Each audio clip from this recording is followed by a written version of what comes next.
Coach, Jamboree was supposed to be last Friday. It would have been a good opportunity to get to see a lot of the teams out on the field, but unfortunately the weather did not cooperate.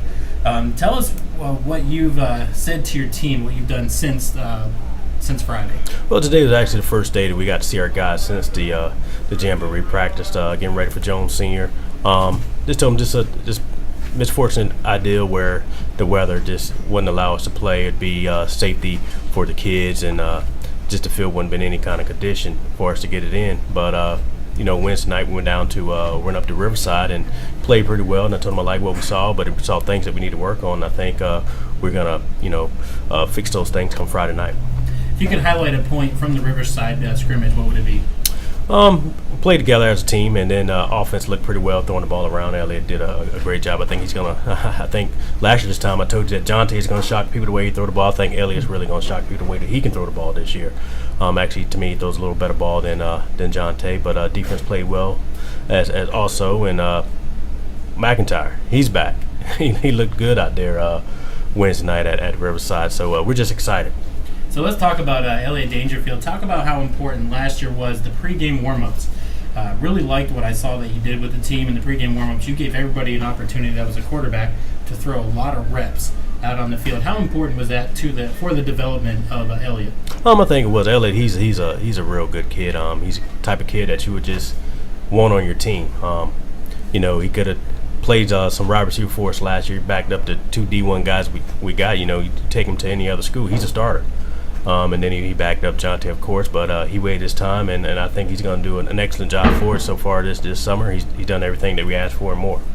He backed up 2 D1 players last year. There's also a third D1 player who wasn't able to play last year. Talk to us about the 3 guys that are committed to D1 schools. Well, first off, we got Maurice McIntyre, offensive defensive lineman. He's verbally committed to Duke. He's 6'3", 333 pounds. Missed all last year with a knee injury. But he's excited to be back, and so far in the spring, he's been doing real well. We got Demetrius Jones, 6'3", 180-pound wide receiver. He's verbally committed to Naval Academy. Played real well for us last year. He got defensive MVP of the state championship football game. And then about 6 months later, he turns around and get most outstanding player in the state championship basketball game. So that's tell you how athletic he is. And then you have Jared Wilson. He's 6'3", 190. And he's verbally committed to ECU. He's going to be an athlete there. They looked at him at wide receiver. They may end up playing some outside linebacker. But all 3 of those guys, they're leads on our team, and we expect big things out of them this year. Where do you expect Kuntz to be playing this year? Kuntz, he's at Chowan, actually. Kuntz going to Chowan but we do have Jamari. He's back, Jamari McMullen. He's going to play some running back for us. And he'll play some quarterback as well and some slot wide receiver. He's just an athlete, and he's going to do whatever we ask for him to do, and his leadership is also needed. We got a lot of guys that got a lot of playing time in that state championship football game, and they know what it takes to get there, and we're trying to get back there this year. Well, one of the things we're looking at opening up this season, okay, with some of the guys who graduated last year, as you said already, you've been able to plug a lot of those holes with some outstanding young athletes, also being focused on what it takes to get back to the state championship game. Coming in, going into the 3A new conference, you're ranked 24. Now, some of the guys that you're going to be going up against are going to be huge. Right. Well, the way we look at it is, back in the day, with Fort Northside was there, Jacksonville was 4A. And a lot of those athletes is at Jacksonville and they're at Northside. And some of those teams that we're playing that dropped down to 3A or we'll end up seeing them maybe in the playoffs. But as far as our conference, every team that we play non-conference was last year's in our conference this year. Mm-hmm. So we're excited. We know we can play with them. We know we can beat them. Only team that we haven't beaten is Havelock, and we think that we're making strides to get there to beat them as well. Well, and we're looking forward to the Havelock game. The Havelock game this year will be on the 20th of October, and that will be at Havelock. And going to be an exciting game, Coach. And looking at the schedule, we kick off this Friday. It'll be at Jones Senior, and the game starts at 7 o'clock. Make sure to join the pregame here on WAVQ at 6:40 will be the pregame, so make sure to tune in. I can't believe it's football season again. Boy, we're excited, Jim. On the drive over here, as I was driving down Western Boulevard, I was looking at some of the sponsors that we had from last year, and I want to take an opportunity to thank all the sponsors for football and allowing us to bring football to the radio. It's not too late to sign up to be a sponsor for football. You can go to the WABQ Facebook page and send them a message or go to WABQradio.com. Just let them know, hey, you're interested in sponsoring football. I do it from 2 of my businesses here in town, so always a great thing. And Northside football, just there's something about saying Northside football. You know, we got to go to NC State twice last year. We got to go for Northside football and for Northside basketball. Coach, moving up to 3A, the expectation is still the same? It's still the same. It doesn't change. Only thing that's changed now is we told the kids that we're going back to win it. After the state championship game, I told them that it was my fault that we lost.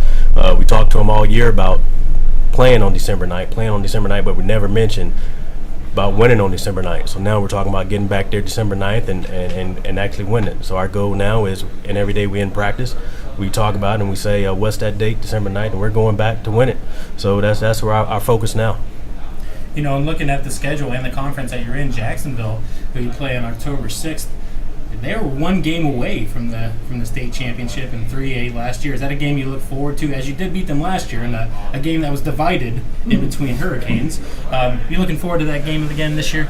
Right, we are. We're looking forward to every game. We'll cross them off the list when we get to them, but I think it's going to be a big game. It's going to be a key conference game, I think. I think right now they probably got us picked to finish 3rd behind Havelock and Jacksonville, but we got something to say about that. But we're gonna. I'm sure it's going to bring out a packed crowd for that game. It's an area game, rivalry. Schools, less than about 2 miles apart. Right. It's right there. Kids know our kids know our kids, and it's going to be an exciting game. Are there any teams that you won't have the opportunity to play this year that you think you'll miss from playing the past couple of years being in 2A? I think East Dukeland, we're going to miss them. That was a big game. The 2 games that we had with them last year, they were packed, exciting. I think the fans got their money worth. Southwest, that's always a big game for us. Too bad we can't play them as well, but those are a couple teams I think we're going to miss on our schedule. That was real, I would say, rivalry games for us in that conference. And another rivalry game from last year, not really within the conference, but also Clinton.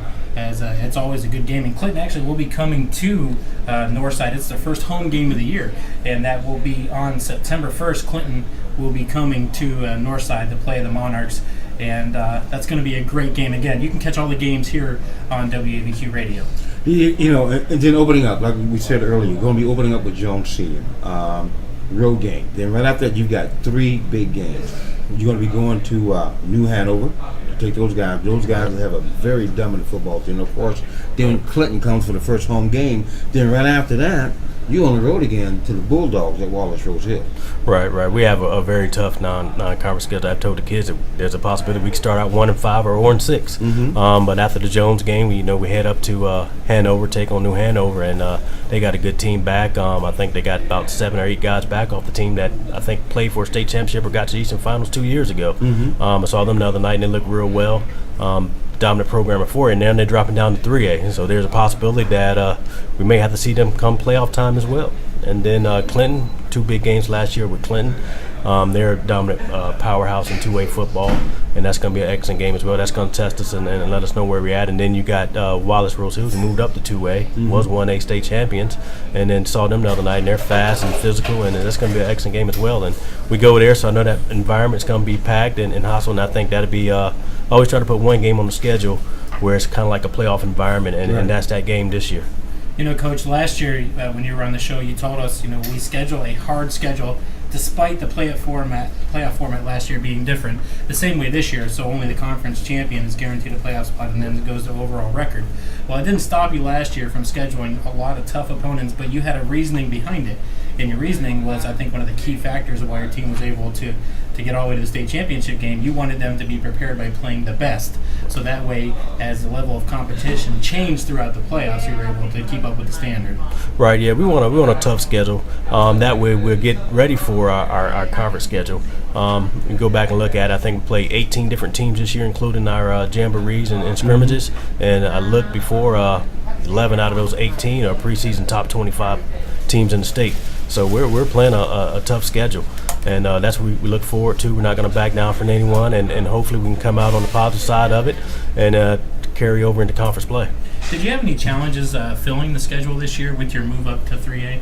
Oh, we did. With the conference being so small, we had to find extra, I believe, 6 non-conference games. We're having a tough time finding that last one, and I calling all around. In fact, I was up calling teams in the Raleigh area just to find a game, and end up getting a call from Rosewood. Coach, he told me he was dropping Bedingfield, and I got on the phone right then and called Bedingfield, and I told him we'll come play, and he agreed to play us. So that's how we got Bedingfield on the schedule, which is another excellent team. They're going to be athletic and good 2A team, and it'll be another test for us.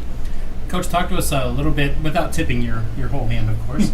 Talk to us, if you can, a little bit how the offense may differ from last year to this year. I think the only difference is really is going to be quarterback play. Jonte was more mobile than Elliott, but I think Elliott has a stronger arm. All the receivers return. Offensive line, I think, is going to be huge. We got most of those guys back, and you got McIntyre back to anchor it, so that's going to be a plus. He makes all the line calls, so I think that's going to be the big difference between this year and last year, is that you're just missing the mobility of McMullen, Jonte, and then you got McIntyre back to anchor that line.